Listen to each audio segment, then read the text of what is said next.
Hello.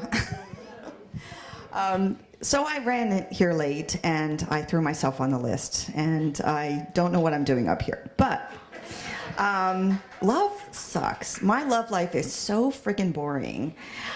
I will give you, it reminds me of New Year's Eve when I was in Azerbaijan by myself, trying to recall all the New Year's Eves I've ever had.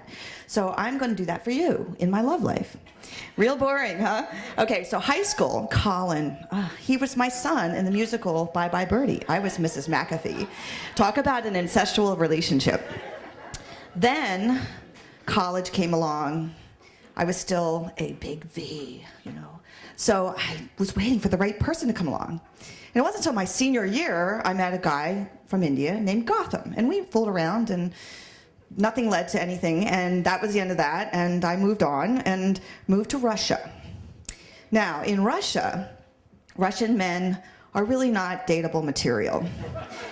And all the foreign men are going after the eye candy, which are all the Russian women. So I wasted my 20s in Moscow, not dating very much at all, except I met the guy who I finally, after raging hormones, had to lose it to, and he's from Pennsylvania. Believe it or not. So, but that was very short-lived because he cheated on me with a lovely Russian eye candy.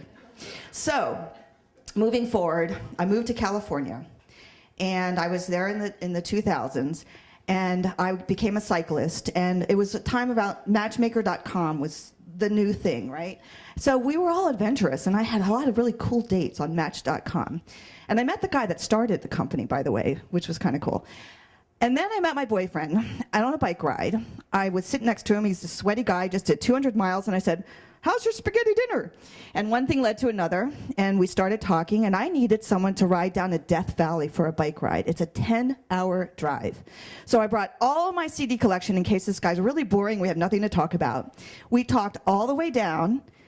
We spent 2 days in separate tents, and we talked all the way back, and he became my boyfriend for 3 years. And that was lovely, until he gave me a diet book for my 35th birthday. And then I broke up with him and jumped out of an airplane. And so I moved back to Pennsylvania, and I was pretty much non-dating for 10 years, off and on Twitter, or not Twitter, what is that thing called? Timber. I mean, that was the latest one. And after that, I'm like, I'm done. And so I really totally gave up.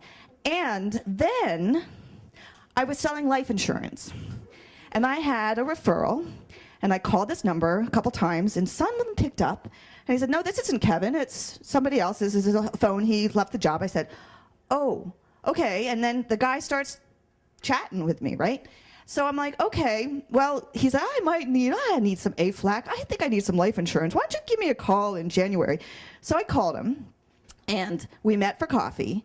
And then I sent him a quote, and we met again. And we met for dinner. And I'm sitting there across the table, and I'm like, is this a date? Or am I selling life insurance? I can't tell.